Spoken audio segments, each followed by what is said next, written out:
So good morning. My name is Fire Chief Anthony Maloney of the Los Angeles County Fire Department. Welcome to our One Voice press conference with LA City and LA County leadership. The Eaton Fire is now estimated to be 14,117 acres with 33% containment. We gained no acreage yesterday, which is a very good thing. We know that over 7,000 structures are damaged or destroyed, and we have 3,408 firefighting personnel assigned to the incident. 26% of our damage inspections for dwellings have been completed. Impacted residents may visit recovery.lacounty.gov to view preliminary maps showing damage assessments. Please note that the preliminary maps have been posted and are being updated daily.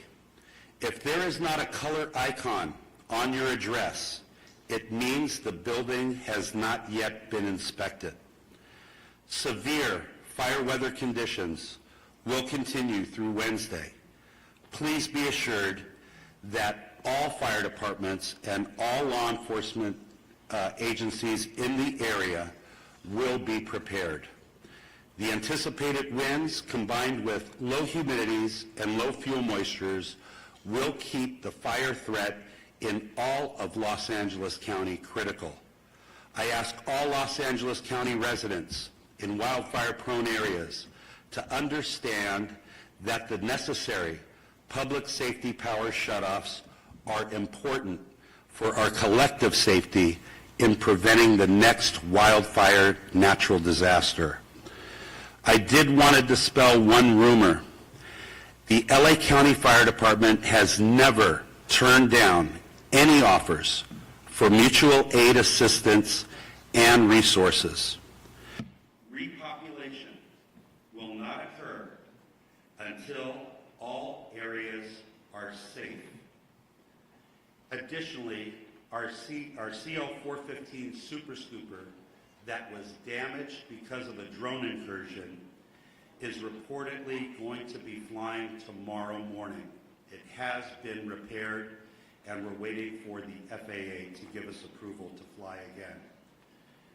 Thank you to Board Chair Supervisor Catherine Barger and Supervisor Lindsay Horvath for your unwavering leadership and continued support throughout this unprecedented disaster. And finally, to all the Los Angeles County residents affected by this catastrophe, please be assured your firefighters continue to work towards full containment of these wildfires from the air and on the ground.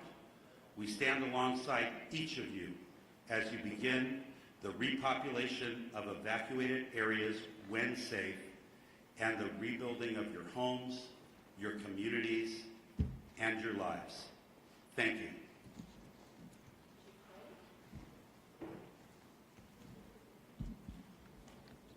Good morning, everyone. Kristen Crowley, Los Angeles City Fire Department Fire Chief.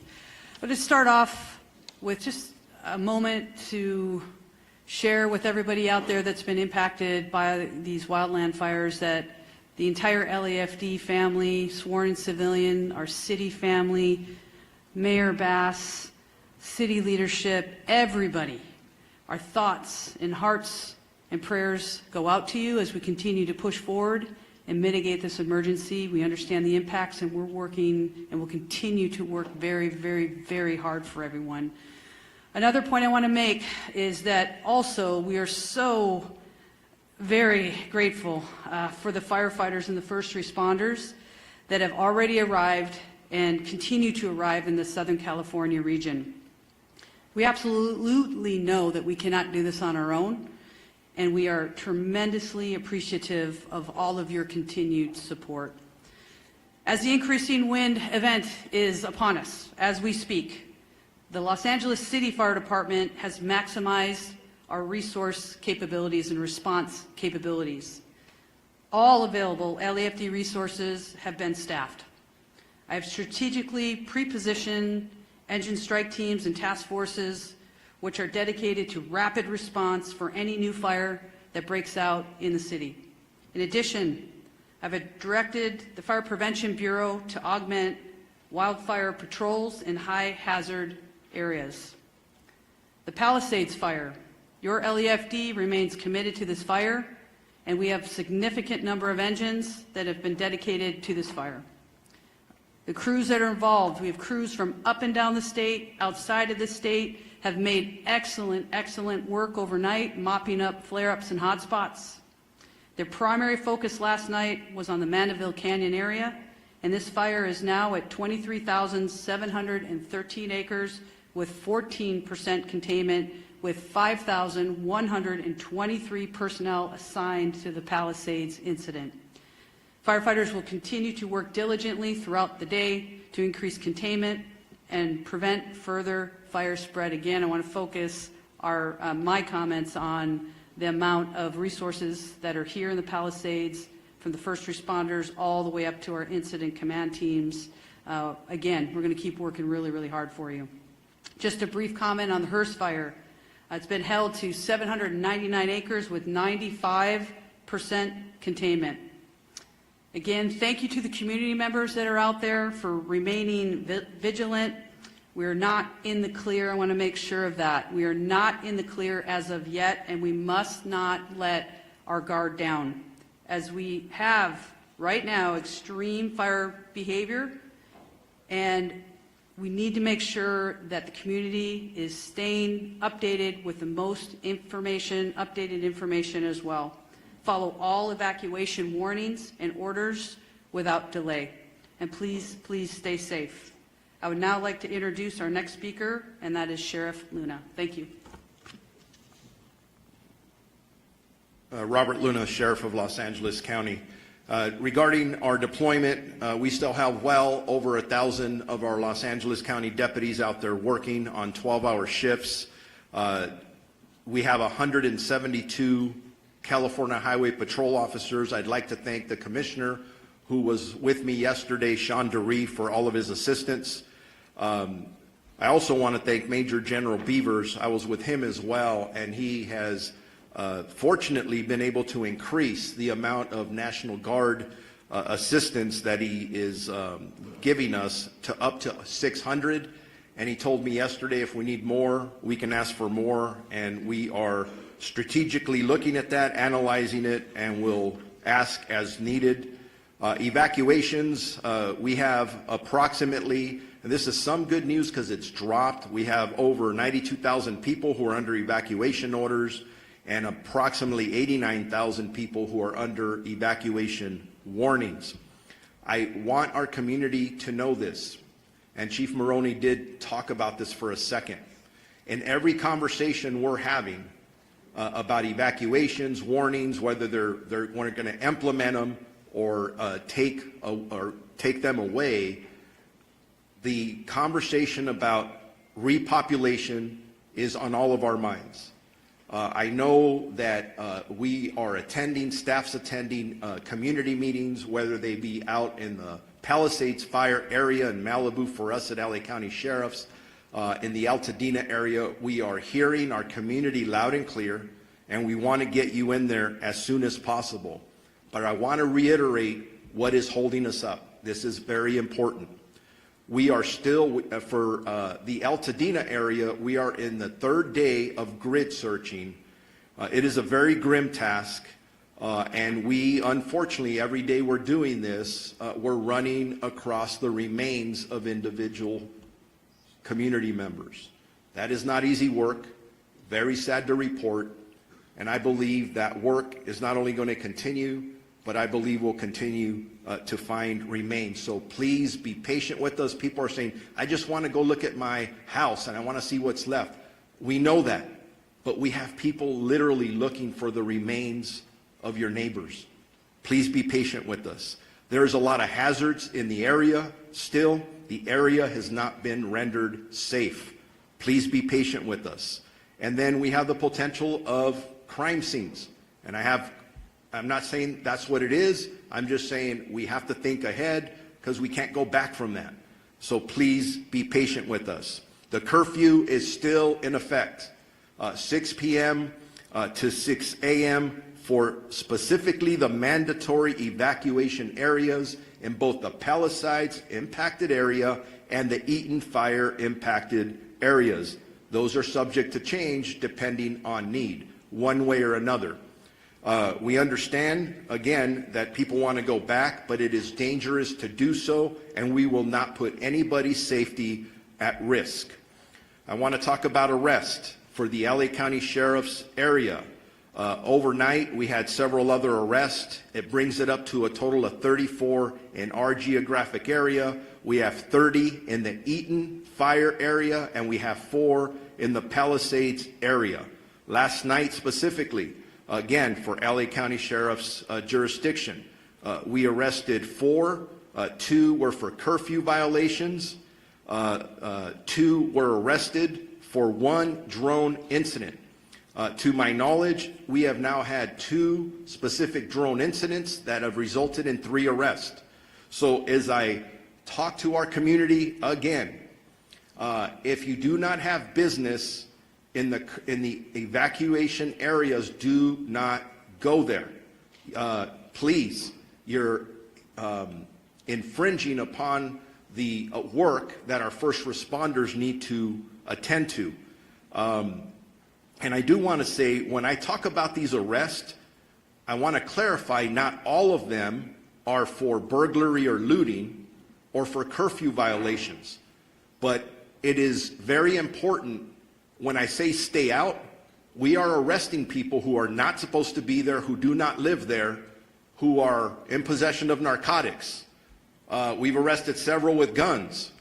And yeah, I'm going to tell you something. If our deputies being very proactive in these areas, stopping people in a constitutional manner as always, making sure that they're supposed to be there, and you have narcotics on you and you have a gun on you, in police work we call that a clue. Something's wrong there.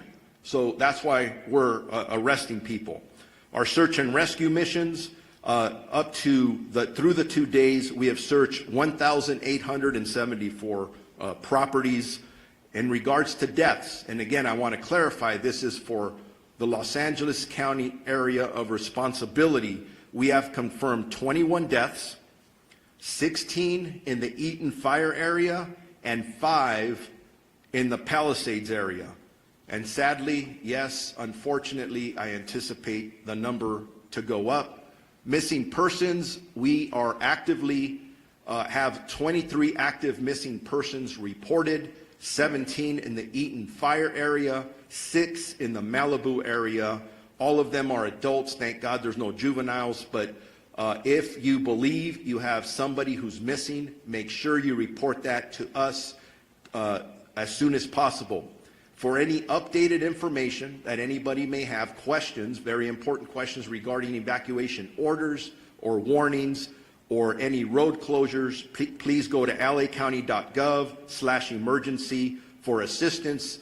The American Red Cross is doing an amazing job. Please contact them. And again, for some of the negative things I talk about, there are some amazing stories of community members coming forward to donate items. It's very inspiring. For donations, go to Emergency Network Los Angeles. And now it's my pleasure to introduce Assistant Chief Dominic Choi from the Los Angeles Police Department. Okay, good morning. I want to start by just assuring everybody that our primary focus still remains the safety and well-being of our residents. These fires have caused significant disruptions, but we are working tirelessly with our partners to protect lives, property, and secure critical infrastructure. So as of this morning, LAPD has in the city 266 officers deployed to the Palisades fire. We also have support from our National Guard partners who have deployed 200 soldiers assigned to the incident. We're very grateful for their support. We also have dedicated resources investigating our missing persons reported. So at this time, as of this morning, 6 a.m., we have a total of 26 people reported missing in the city of Los Angeles. 17 of those individuals have been located safely. 9 of the 9 remaining, 2 most likely were found in the fires deceased, but they haven't been positively identified by a coroner's office yet, so those are still waiting to be identified. One individual, we believe, is located safely in a shelter, but that person, we're waiting for confirmation on that. There are 6 that remain unaccounted for, and we're diligently trying to identify and locate these people. So in total, in the city of Los Angeles, since Tuesday when these fires occurred, we have 3 fatalities. Again, 2 were found in the fires, and 1 was a burn victim that was transported earlier this week to a hospital. That person later passed away. If you want to make a missing persons report, you can do so either in person or over the phone.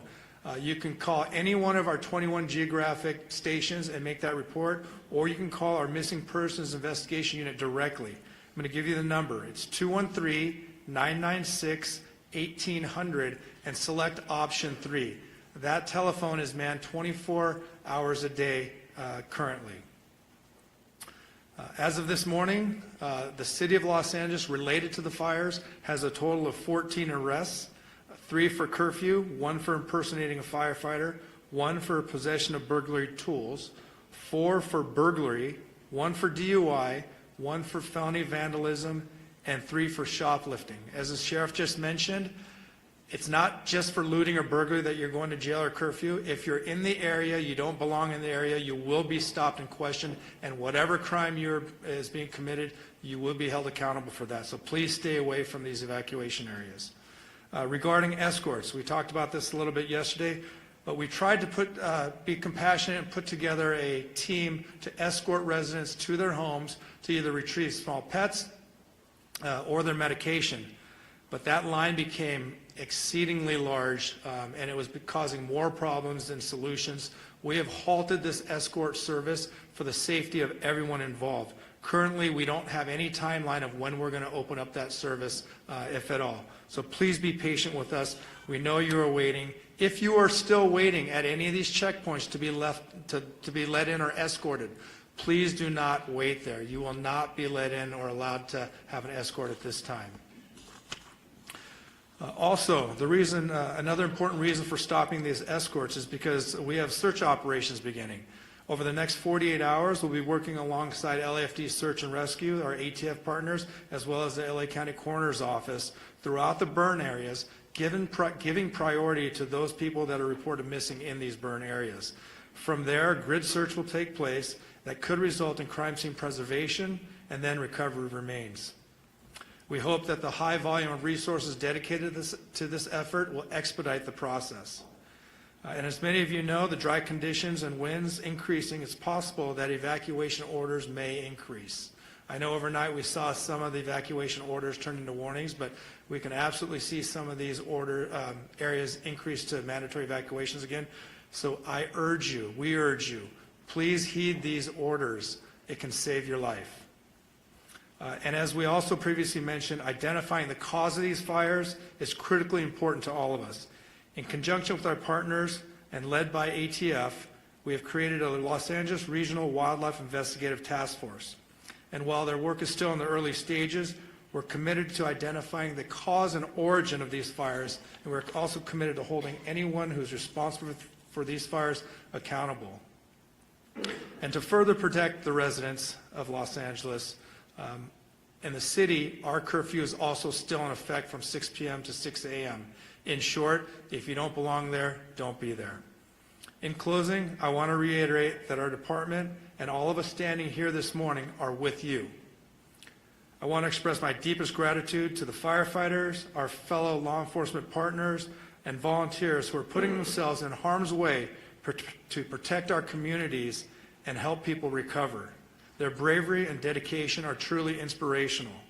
We are also grateful for the patience and cooperation of our residents during this difficult time. We know this is not easy. Thank you and be safe. At this time, I'd like to introduce Los Angeles County District Attorney Nathan Hochman.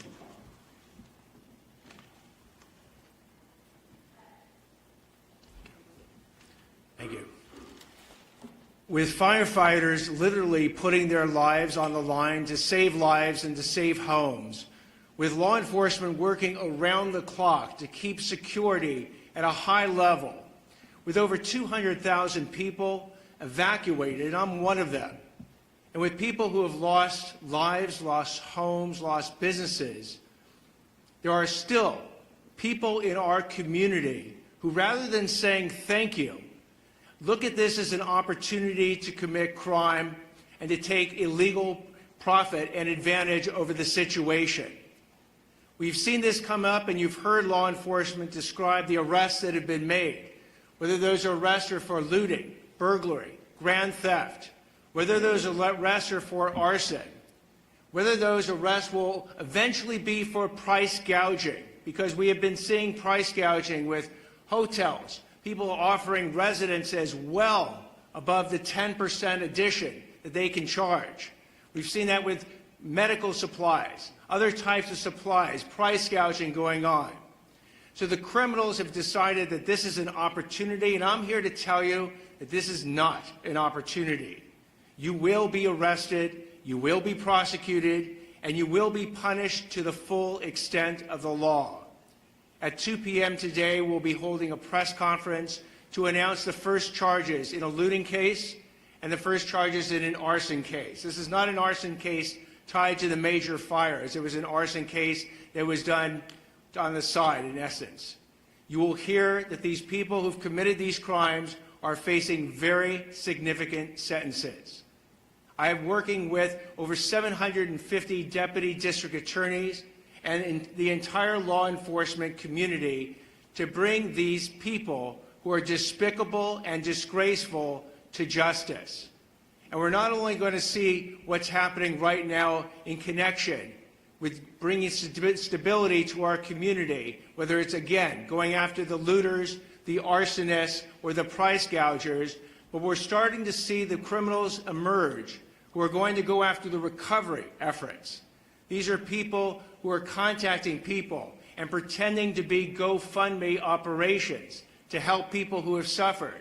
And GoFundMe, by the way, actually is an excellent organization that has put in place protections that if you use their site, you can use it safely. But these are people who are creating fake GoFundMe sites. I tell people to be very, very cautious when you give your money away, to check out the organizations that you're doing it to. I applaud anyone who wants to donate to these causes, whether with money or services, but make sure that they are going to the right operations. Again, you can go to Emergency Network LA, that's enla.gov, or you can go to recovery.lacounty.gov to see the types of operations that you can have confidence in. And we're also going to see scams coming up with insurance proceeds. We're going to see scams coming up with government benefits, because we are going to literally have billions of dollars come into Los Angeles County over the next months and years. And for the criminals who view this as an opportunity, let me again give you this warning, an absolutely unmistakably clear warning, that if you go ahead and you want to rip off people and the system and governments that are trying to help the people who have suffered from these tragedies, you will be arrested, you will be prosecuted, and we will seek maximum punishment against you. I hope that we'll have the opportunity to tell you at a later point that this warning has been heeded, that deterrence works. Because if we are going to actually have the stability and the rebuild, it's going to be based on everyone contributing. But for those who don't want to heed this message, the warning has been cast out there, and the warning will actually have teeth behind it. I'd now like to introduce Los Angeles Board of Supervisors Chair Catherine Barger. Thank you. As I discussed yesterday, FEMA relief is essential to getting our impacted residents back on their feet. Today and yesterday, FEMA staff have been at 7 county libraries, plus the Alhambra Library, providing support to individuals who are seeking FEMA relief. Tomorrow, these services will transition to centralized assistance centers, one at Pasadena City College and the other at UCLA Research Park. These centers will be in-person venues where all impacted individuals can receive direct support for FEMA's assistant program, which helps residents access lodging, essential items, and other large financial needs. You can visit recovery.lacounty.gov for all the details. And I would encourage everyone listening to go to one of these sites, because I was at Pasadena Convention Center, and I know Supervisor Sleece, you were as well. And I saw people handing out cards. I don't know who they are. I don't know who they represent. But people are looking for an opportunity. At these recovery centers, you will have legitimate government officials who are going to work with you to make sure you receive the benefits you deserve. I want to thank FEMA for their continued support for our impacted residents. Our residents need this support to begin rebuilding, and believe me, after last night's meeting that I attended with my constituents, they are desperate. So many residents I've heard from, especially those without insurance, are concerned they won't receive enough assistance to rebuild their lives. On top of FEMA assistance, I'm going to be advocating for innovative loan and housing solutions to bring people back to their communities. People need help, and they need to know what kind of support they're going to receive. Last night, I joined hundreds of impacted victims in Pasadena to hear their stories, understand their needs, and to discuss what comes next. Many wildfire survivors I've met, spoke with, have repeatedly told me they're worried about the rebuilding process. Specifically, many have mentioned that they are eager to begin clearing debris and seeing what valuable possessions survived this devastating fire. I want you to know that yesterday, the governor issued an executive order to streamline this rebuilding process. This executive order is going to make rebuilding homes easier by cutting red tape and make it as affordable and efficient as possible for our residents to clear debris. Yesterday's executive order, along with the previous order to waive the CEQA requirement in rebuilding, are two unprecedented actions that will be essential to making our community whole again. I know that our wildfire survivors want nothing more than to begin the rebuilding process, and it is our job in government to get out of the way. Our neighbors deserve nothing less. To all the residents in our county, we must maintain diligence over the next few days as winds increase again. Please listen to law enforcement and their evacuation notices. And believe me, I heard last night, many are frustrated. These next few days are crucial in our fighting of the existing fires and also preventing any new fires. Thank you for taking it seriously. I'd now like to introduce LA City Mayor Karen Bass. Thank you, Supervisor. Angelenos, as we continue to experience the shock, the grief, and the anger, we have to stand together, and it is in that spirit that we have seen hundreds, if not thousands, of Angelenos traveling all around the region to deliver supplies, clothes, whatever they think might help the victims of these fires. As we've mentioned, the National Weather Service is predicting close to hurricane force level winds, and so we're making urgent preparations. My top priority and the priority of everyone else is to do everything we can to protect lives. As these winds approach, LA City firefighters and firefighters from across the county, state, and nation, and even overseas, are in a proactive and strategic posture to save lives. Firefighting resources from LAFD and fire departments from all over are positioned in strategic holding locations. DWP is deploying water tankers to augment water supply for firefighters. The emergency operations centers remain activated at the highest level to rapidly coordinate emergency response. As we prepare for more wind, we're also urgently working to provide people with much-needed resources. This week, as Chair Barger said, our city and county will launch in-person local assistance centers that are tailored to those affected by specific fires. These local assistance centers is for Angelenos impacted by the Palisades and Hearst fires, and they will open at the UCLA Research Park, which was formerly known as the West Side Pavilion. It will operate from 9 a.m. to 8 p.m. 7 days a week, These centers will help people who have lost vital records like birth certificates, driver's license, Social Security documentation. They will help people who've lost their homes or businesses apply for disaster relief loans, and they will provide referrals for mental health counseling and other services. We anticipate that there will be representation for over 20 city departments. There will be representatives from the state and federal departments and agencies. Later today, we are also going to be releasing policies on the city level that will help with the rebuilding process. So as we continue to go through these next few days where the fires are still a serious threat, we also want to begin to help people put their lives back together and to prepare to rebuild our city. I also want to again remind Angelenos that lacity.gov is now a one-stop shop for assistance for those who are impacted and a place to help Angelenos find a way to get involved. As the winds pick up, please stay safe. Please heed the call to evacuate should you receive that. And remember to heed all public safety guidance. Thank you. I'm Lindsay Horvath, Supervisor for the 3rd District of Los Angeles County.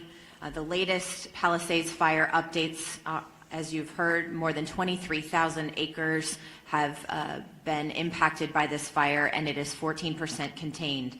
We have over 5,100 personnel, including 44 helicopters and 540 engines. The fire continues to hold along Mandeville Canyon, and we are grateful for our first responders and all those on the front lines fighting in this area. We know it is critical, and you are doing a great job. We've also made significant progress in Topanga Oaks, Sylvia Park, Temescal Ridge, to Mulholland. All of these areas have been under threat, and we are continuing to hold. Santa Monica has lifted their evacuation orders and downgraded to warnings in North San Vicente, moving from order to warning at 8 a.m. today. All of the warning areas have been lifted. A particularly dangerous situation has been issued. Strongest winds from Tuesday morning until Wednesday. We strongly encourage caution and vigilance. This is the weather prediction that the National Weather Service had going into last week's event. So these conditions are significant, they are serious, and we need you to follow all orders. All Santa Monica Malibu United School District schools will remain closed today. All Santa Monica campuses, except for Roosevelt Elementary, will be open. All LAUSD schools will be open today, except Canyon Charter Elementary, Kenter Canyon Charter Elementary, Palisades Charter Elementary, Marquez Charter Elementary, Topanga Charter Elementary, Lanai Road Elementary, and Paul Revere Middle School. Our Department of Mental Health has resources for how to speak with our young people about wildfires at dmh.lacounty.gov. We need to support our children in this time and make sure they're able to talk about this tragedy. Our DMH helpline is 800-854-7771. Metro fares continue to be suspended for as long as conditions remain the same. We thank our chair of the Metro Board, Janice Hahn, and our CEO, Stephanie Wiggins, for their assistance. Palisades Post Office has been relocated to Rancho Park Post Office. Residents can pick up their mail at 11270 Exposition Boulevard on the first floor. Recovery.lacounty.gov has launched. You can find initial damage assessments as well as maps to indicate your property location and status, comprehensive list of county resources by department, federal, state, local, and nonprofit emergency assistance. Once again, that website is recovery.lacounty.gov. Our Department of Economic Opportunities East LA Entrepreneur Center and America's Job Centers of California open today as well to support impacted workers as well as small businesses. As far as public health updates, the air quality smoke advisory continues through next week. Please wear N95 masks outdoors. Fine particulates are airborne even in areas not impacted by the fires, especially children and older adults, especially those with serious health complications, are particularly at risk. LA County Department of Public Health is providing N95 masks at all evacuation shelters and to community-based organizations. When you are at home, please close your windows and doors, run the air conditioning or air purifiers if you have them, and check your filters regularly. In your car, close the windows and vents, turn your air conditioning on to recirculate. Do not, in any way, use leaf blowers or other actions that will push ash into the air. Follow all drinking water advisories, and due to ocean contamination, avoid the following beaches: Malibu Point at Surfrider Beach, Solstice Creek at Dan Blocker County Beach, and Inner Cabrillo Beach in San Pedro. To stay informed about the latest emergency orders, you can go to emergency.lacounty.gov. And I want to once again thank all of those who are on the front lines, keeping us safe through this very difficult time. All of our volunteers who have kicked into action to ensure that our community members are supported. And I also want to thank our governor for an additional executive order in addition to the one that he issued yesterday to expedite debris removal and to reduce the risk of mudslides. As we know, rain is predicted starting next week, and these complicated conditions may only worsen. We thank him for his foresight and his partnership. Helen Chavez, Communications Director for Chair Catherine Barger. Chair Barger recognizes and thanks the following elected representatives for joining us this morning and for their ongoing support during this emergency. We have with us 1st District Supervisor Hilda Solis, California Board of Equalization Antonio Vasquez, Santa Monica Mayor Lana Nagrete, and State Senator Sasha Renee Perez. We are now going to transition to the Q&A portion of our press conference. Please raise your hand and wait to be called upon. When you are called upon, please announce your name and the media outlet that you are with. We're going to go start right here. Oh, I'm sorry. Okay. Gigi Gracia, Fox 11 News. I have a question about the fire, but I'm going to start with this question. Maybe I'll have a second chance. Assistant Chief Choi, to most families, if not all families who have pets, they are like family to them. Tomorrow will be 7 days that those pets that are inside the houses that survived may be without water and most likely without food, which would put that in an extremely critical condition that could lead to death if it hasn't already. Is there nothing that can be done for those folks that are telling us they are desperate, they just want to go in, get their pet, and go right out? They don't want to look at the house, they want to get their animals out. The fire broke out at 10:30 Tuesday morning. Many folks were at work already and have not been able to get back. Yes, I can tell you my comments were specific to escorting that resident or those residents back to their house to do such things. There are other options that we can do. For example, officers that are patrolling the area can get a list of locations at the checkpoint. Officers can patrol these areas and go check themselves. I'm not saying that's exactly going to happen, but there are options where we don't have to leave a pet in there if we're made aware of that. So you can go to the checkpoints and talk to officers, but I urge you not to go there just to wait to go in to see your house, which is largely what a lot of these individuals are doing. They're waiting to be escorted to see their property, which we can't do. We still aren't doing medication and pets. However, we can come up with a way where if somebody knows a pet is in the residence, that we'll do everything we can in our authority to go in there and get that pet.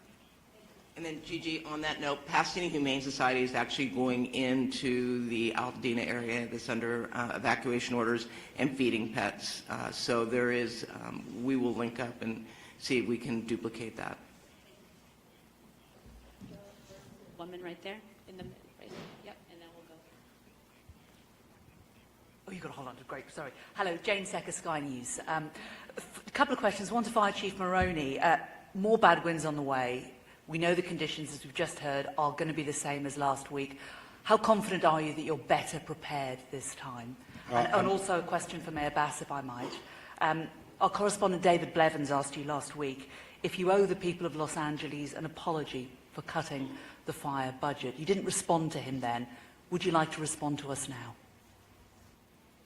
So for the fire question, thank you. We're absolutely better prepared for this coming PDS, the severe fire weather event. You've heard the statistics, number of personnel assigned to the incidents, over 5,000 firefighters assigned to the Palisades fire, over 3,000 firefighters assigned to the Eaton fire. The state, under the leadership of Governor Newsom, has set up a mobilization center in Banning where we have resources staged that can come into LA County to assist with a new fire start or the expansion of one of our existing fires. We also have numerous aircraft, local government aircraft, helicopters, we have water bombers, we have retardant fixed-wing aircraft from the state and federal government, we have military aircraft. So we've not only augmented the ground resources, but also the air resources. I think that we're very well prepared for the next event, but that's never going to be, we're never sure that we're going to be able to catch the next fire and keep it small. They said 70-mile-an-hour winds. It's going to be very difficult to contain that fire. That's why we ask all residents in a brush-prone area to be prepared to evacuate if you get the evacuation order and start those preparations before the evacuation warning comes. Thank you. It was a two-part question to that, correct? My focus is on us being prepared as a city for tomorrow. As you began, we could face another very difficult situation for thousands of Angelenos. When we are past this period, there will be an evaluation of everything that went on. And at that point in time, we will see there is not agreement as to whether or not the budget was cut. All of those issues will be resolved when we are clear that Angelenos are safe and we are ready to rebuild our city. Thank you. Thank you. We're going to go right here in the middle. Next. Jonathan Bigliotti, CBS News, for Mayor Bass, please. Last week, many people were working and could not get back in time to properly evacuate. As we've discussed in this room, there were pet care issues, health care issues, child care issues. Now ahead of this latest event, you have businesses that are proactively closing, essentially treating this event like it was a hurricane or a blizzard. If they are taking those steps, why are you not implementing broader closures right now to keep your constituents safe? We are doing everything we can to keep Angelenos safe. If there is a need for closures, that will be done. But right now, we are in preparation for tomorrow. Thank you. Is this the data to treat this like it is a hurricane or a blizzard? Absolutely it is, which is why you see everybody here standing united, prepared and ready to address what, if hopefully we won't experience, but we are ready, we are prepared, and we will continue to do everything we can to keep Angelenos safe. Thank you. But now this is important because this is the fourth time we've had these dire warnings. Each previous time there has been loss. So this is a critical time to make those decisions. In hurricanes and blizzards, like I've discussed, people stay at home. Businesses are closed. People can then prepare to evacuate so there aren't pets left in their homes. There aren't children with daycare providers. They're scrambling. They scrambled last week. There are pets. So the question is, what are you doing to make sure that that doesn't happen today? Okay, we're moving on over here in the back right there. Hi, Morgan Windsor for ABC News. I have two questions. One for fire officials regarding the status of the investigation on the Eaton fire, and then a second for perhaps the district attorney on price gouging. The first question, I'm wondering if officials are honing in on the transmission towers owned by Edison in the area of the Eaton fire as a possible source of ignition. Yeah, thank you for your question. I'm going to turn that over to the LA County Sheriff. The cause of the fire is still under investigation. The sheriff might have an update for you. If it is arson, and not the transmission tower, then that would be a crime. I'd like the sheriff to speak to that. Simple answer to that is yes. We're looking at everything. We have a team that is obviously focused on the response as we prepare for any event, and then the investigation, not only into the recovery of the remains and the issues surrounding that, but anything that would have caused any of the fires anywhere in our jurisdiction. I think the chief or the assistant chief from LA talked about a task force. We're on that as well. We're working together, and we expect to find answers. Okay, I saw a hand right here in the blue check.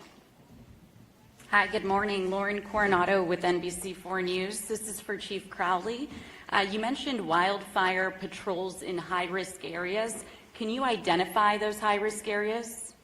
Sure. So, and that's that lean forward posture as we're looking to do everything in our power to ensure that we maximize our efforts with the resources that we have, which this whole patrol, we're utilizing fire inspectors. So with that, we're going to be patrolling, taking a proactive approach. Anywhere where there's any wildland risk is where we're going to be patrolling. It's just extra set of eyes, ears. We can also help the community with questions, and that's really important. The community also knows that the city, the fire department is leaning forward. We're utilizing the resources that we have. So to answer your question very specifically, it's anywhere where it's in the wildland area. That's where we're going to be putting our patrols out. Thank you. Thank you very much. I have one more question. Sorry, I should have asked right off the bat. For any fire official, I understand there's better air resources this time around, military equipped. With these high winds, I know a big issue is that they weren't able to be utilized because of the high winds. When we're talking military equipped, does that change things? Can you do those aerial attacks with these kind of aircraft? It's not going to change it. So we still have wind cutoff speeds for fixed-wing retardant tankers, water bombers, and helicopters. The helicopters that we have at LA County Fire are military helicopters. They're patterned after the Black Hawk. And still we do have wind cutoff speeds, not only for the safety of the helicopter, but what happens as the wind speeds increase, the effectiveness of the water drops or retardant drops is affected. And the minute that aerial firefighting resources are no longer efficient or effective or safe, we have to ground them. That's the unfortunate truth, but we do have a lot of people on the ground that can still fight the fire. You saw our firefighters, 100-mile-an-hour winds, Eaton Canyon, and Altadena that kept fighting the fire even in those strong winds. Thank you. Thank you. We're going to go over here, and then we'll go over here. Thank you. This is Dave Zonizer at the Los Angeles Times. I was wondering if you could go sort of fire by fire and tell you where you are on determining the origin. Are you guys looking at whether or not New Year's Eve fireworks might have been a trigger for the Palisades fire with something then flaring up later? I know you mentioned the Eaton Canyon fire, but can you tell us, for example, is arson being viewed definitely as the cause of the Sunset fire? Could somebody just walk us through each of them? Yeah, I mean, I could talk about, so right now we have the task force that is robust, that is, they're identifying cause and origin for each of these separate fires. There's so many of them. None have been ruled out of arson. They're ongoing investigations, but also the Palisades fire specifically, since that's the one that's still rampant in the city of Los Angeles, there's been no definitive determination that it is arson at this point, but we're looking at every angle. Anything more specific? It's an ongoing investigation. If I could, I would. I don't have the answer for you. Understood. Thank you. And we're going to go right here. Hi, this is Kate Cagle from Spectrum News 1. I have two questions. One for Fire Chief Maroney. Is there a definite threshold for wind speed when those aerial drops have to stop? Like, is 70 miles an hour that threshold? And then my other question is, given how dense some of these neighborhoods are where we've seen orders and warnings, I mean, all the way to Wilshire and Santa Monica last week, we've seen gridlock when people are trying to all get out at once. Have you guys worked on addressing that issue if people do have to evacuate tonight from an extremely dense area like we saw with the Sunset Fire? Folks just couldn't get out because traffic was jammed. How do you address that? Yeah, so to answer the first part of your question, there is a specific threshold. And I don't remember what that threshold is, although I used to work at air operations. 30 to 40 miles an hour is beginning, I believe, to be that threshold. I'll see if our CAL FIRE partner from the state of California remembers what that threshold is for helicopters and fixed-wing air tankers. Please say your name and your... Good morning, Jerry Magana with CAL FIRE representing incident management team. So with the specific aircraft, they all have a different limitation. The problem is when you have sustained winds, over 40 miles an hour is the issue. The problem is the gusts. So the gusts peak and the aircraft limitations or capabilities are then limited based on approach and departures, as well as Chief mentioned, the drop accuracy. So each aircraft will have that limitation based on the manufacturer's recommendation, and then as far as the safety component, usually the limiting factor is gusts over 30 miles an hour, but the sustained winds, anything over 40, is pretty much going to ground most aircraft. So again, each one of those aircraft have those specific limitations, but as an overall general rule, safety rule, the gusts is what is the issue, and this is what the gusts that we've been having. Thank you. Can you restate, please, your name and spelling? Yes, Jerry Magana, Gerry. Last name is Magana, Magana, representing the CAL FIRE incident management teams. Thank you. Thank you so much. We have two last questions. There's a clarification over here. I'd like to answer the second part of the question regarding community congestion and people leaving all at once under the evacuation order. We really want residents in LA County to be prepared.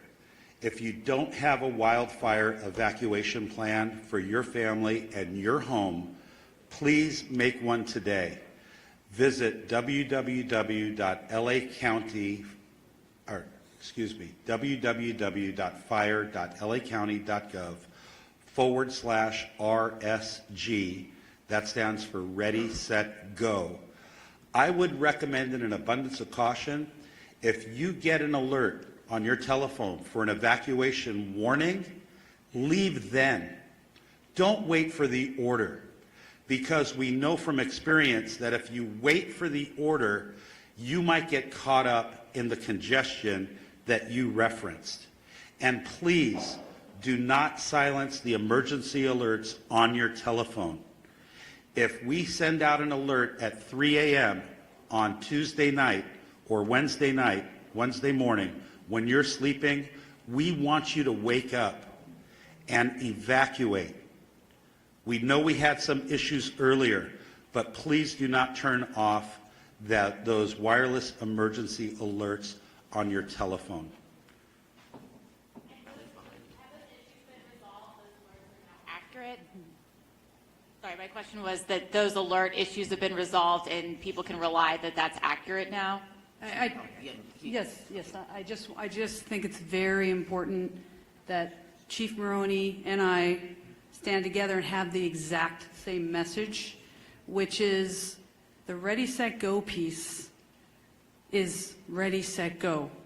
The community needs to also understand you don't have to wait for the order. Knowing what we know and what we saw, if you're in any of these particular areas, that lean forward posture, we keep talking about it. We saw the impacts, extreme impacts of the winds when what happened in Palisades.